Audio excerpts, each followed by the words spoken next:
Bonjour à toutes et à tous et bienvenue à cette nouvelle vidéo qui porte sur la notion de technique en philosophie. Penchons-nous tout d'abord sur des problèmes d'un point de vue de l'existence humaine et de la culture. On se demande, y a-t-il des limites naturelles qu'aucune technique ne pourra dépasser? La technique semble être le propre de l'humanité, seule capable d'inventer des moyens techniques dont elle assume les conséquences. L'artifice chez l'animal étant limité à la sphère de la nécessité, celui de l'être humain peut servir de moyen pour pallier des insuffisances, voire les augmenter. Jusqu'où irions-nous pour compenser nos limites? Y a-t-il une différence entre vouloir compenser ou réparer ce que la nature ne nous a pas donné ou nous a enlevé et vouloir augmenter un potentiel que l'on a déjà? Y a-t-il des limites éthiques au transhumanisme? On va donc se demander un autre problème. Faut-il craindre les machines? Les appareils techniques les plus complexes et dont l'autonomie de fonctionnement ne cesse de s'accroître suscitent des inquiétudes légitimes.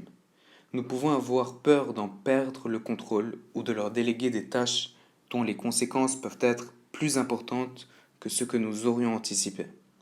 Toutefois, ces craintes ne témoignent-elles pas de notre méconnaissance de ces objets techniques et de la relation inappropriée que nous entretenons avec eux? Dans ce même point de vue et perspective, on va se demander aussi si nos machines étaient intelligentes. Pourrions-nous nous comprendre? Le rêve futuriste d'une société dans laquelle les compétences d'un être humain pourraient être assumées par une intelligence artificielle n'est plus une fiction. À l'heure où les machines intelligentes font irruption sur le terrain de la consommation des services, une question existentielle se pose. Pourrions-nous aller jusqu'à entretenir des rapports sociaux, intellectuels et affectifs avec des robots? Passons maintenant au point de vue de la morale et de la politique. On se demande, la technique accroît-elle notre liberté? Les nombreuses technologies qui nous accompagnent au quotidien augmentent notre confort, facilitent nos mouvements et semblent multiplier nos capacités d'agir. Pourtant, leur utilisation fait-elle toujours de nous des individus moins passifs? Ces technologies nous sollicitent-elles d'abord en tant qu'agents conscients dans les démarches auxquelles elles nous invitent? On peut aussi se demander, la compétence technique peut-elle fonder l'autorité politique? Nous souhaitons tous spontanément que les responsabilités soient exercées par les personnes les plus compétentes. Toutefois, la maîtrise théorique et technique est-elle suffisante pour légitimer l'autorité des plus compétents aux yeux de ceux qui n'ont pas leurs compétences? Passons enfin au point de vue de la connaissance. Avons-nous la maîtrise de la technique? D'un côté, la spécificité des êtres humains réside sans doute dans leur capacité à élaborer et à réinventer sans cesse les moyens théoriques et pratiques de parvenir à leurs fins. Nous nous donnons à nous-mêmes les outils permettant de réaliser ce qui jusque-là nous était inaccessible. D'un autre côté, nos capacités d'invention et d'innovation semblent excéder notre maîtrise de leurs conséquences. À mesure que nous découvrons des solutions à nos anciens problèmes, n'en faisons-nous pas apparaître de nouveaux, toujours plus menaçants? Passons aux concepts clés liés à la notion de la technique. Tout d'abord, nous allons différencier technique de technologie. Ce premier, c'est l'ensemble des moyens, connaissances et savoir-faire permettant d'obtenir efficacement un résultat déterminé. La technologie, quant à elle, c'est la maîtrise d'un savoir-faire réitérable et transmissible qui se base sur des procédés visant à obtenir un résultat jugé utile. On peut aussi faire la différence entre fabrication et aussi création.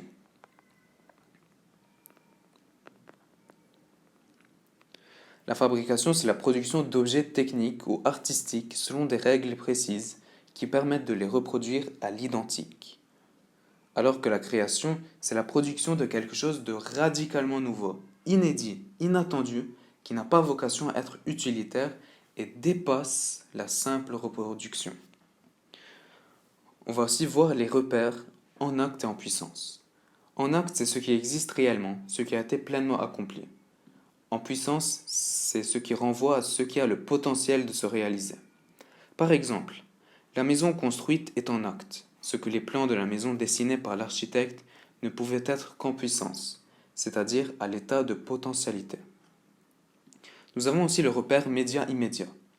Le média, c'est ce à quoi on accède par un intermédiaire, un médiateur qui fait le lien. L'immédiat, c'est quelque chose qui est accessible directement, sans intermédiaire. Par exemple, la communication de nos pensées n'est pas intermédiaire. Elle est médiatisée notamment et le plus souvent par le langage. Passons enfin aux thèses des philosophes.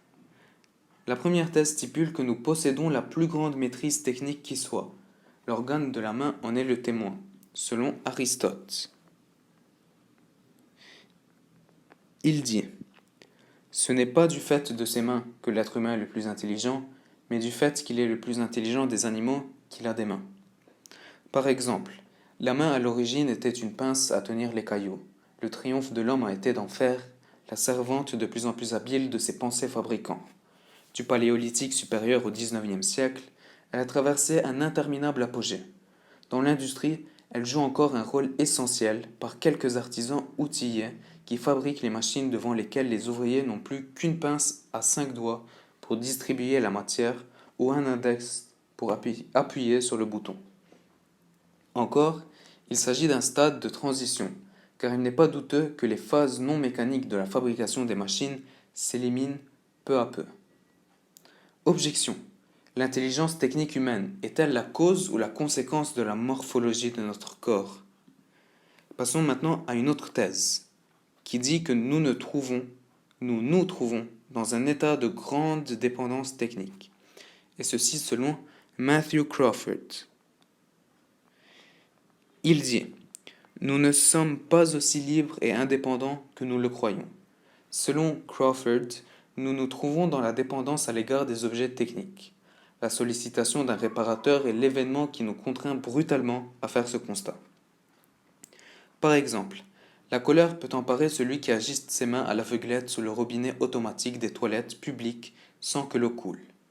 Certes, des gens sont aussi incapables de manœuvrer correctement une poignée de robinet, en partant de l'hypothèse radicale de l'incompétence généralisée des usagers. Le robinet automatique à détecteur infrarouge ne se contente pas de répondre à cette éventualité. Il établit comme un fait accompli, comme la norme du comportement humain.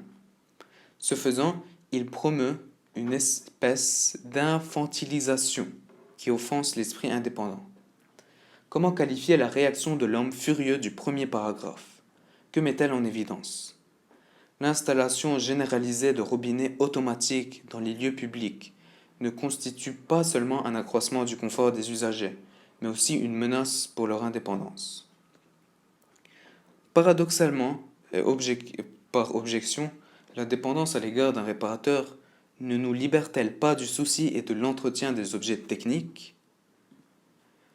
Passons maintenant à la thèse d'Alain, qui dit que le bon usage de la technique dépend de notre libre arbitre. Il dit: pour moi, je ne puis croire à un progrès fatal.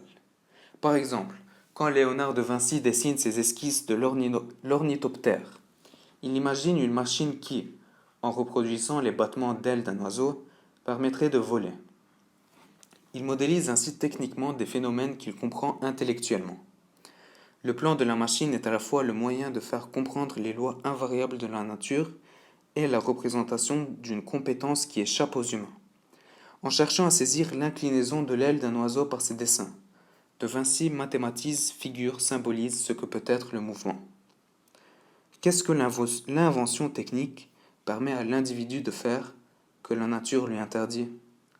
En quel sens l'invention technique donne-t-elle aux humains une plus grande liberté? Objection. Suffit-il de vouloir faire un bon usage d'une technique pour la maîtriser complètement? Passons maintenant à la thèse de Hans Jonas. Hans Jonas, qui est pour l'idée que nous ne maîtrisons pas les conséquences de nos techniques. Il dit: nous sommes devenus extrêmement dangereux pour nous-mêmes.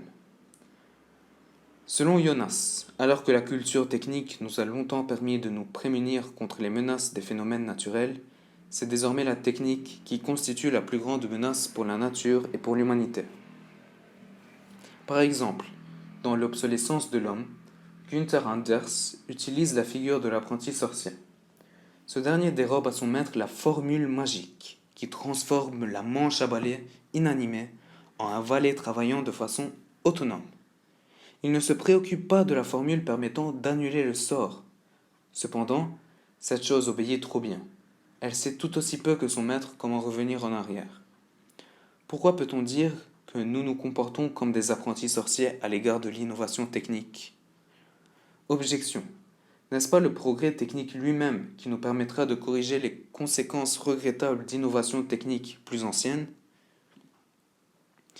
Eh bien, selon René Descartes, la technique nous permet de maîtriser la nature. Il dit que la technique nous permet de nous rendre comme maîtres et possesseurs de la nature. Par exemple, ou plutôt avant, Descartes signifie par cela que l'usage des techniques et leur promotion permettrait d'accroître notre connaissance du monde. Par exemple, Ambroise Paré est un chirurgien anatomiste français du XVIe siècle. Confronté à de nouvelles blessures de guerre avec l'avènement de l'arme à feu, il invente une nouvelle cautérisation des artères par ligature. Il est considéré comme le père de la chirurgie moderne et doit ce titre à la longue pratique médicale sur les champs de bataille. La pratique concrète n'est-elle pas nécessaire à toute science théorique? Est-il justifié qu'au nom du progrès technique, notamment en médecine, on pratique toutes sortes d'expérimentations, même celles qui vont souffrir des êtres vivants? Ceci, c'est l'objection. Et pour cela, nous allons terminer avec la thèse de Hannah Arendt, qui stipule que l'être humain ne doit pas s'adapter à la machine. Elle dit, pendant toute la durée du travail à la machine, le processus mécanique remplace le rythme du corps humain. Par exemple, dans les temps modernes, Chaplin, en montrant la vie d'un ouvrier d'usine, propose une réflexion sur l'effet des machines industrielles sur le travail et sur l'être humain. Quel élément permettrait de faire le lien entre l'organisation des ouvriers et leur absence de liberté? Objection. Peut-on rendre le progrès technique responsable de l'asservissement des humains à leurs machines? J'espère que vous avez apprécié cette vidéo et à bientôt.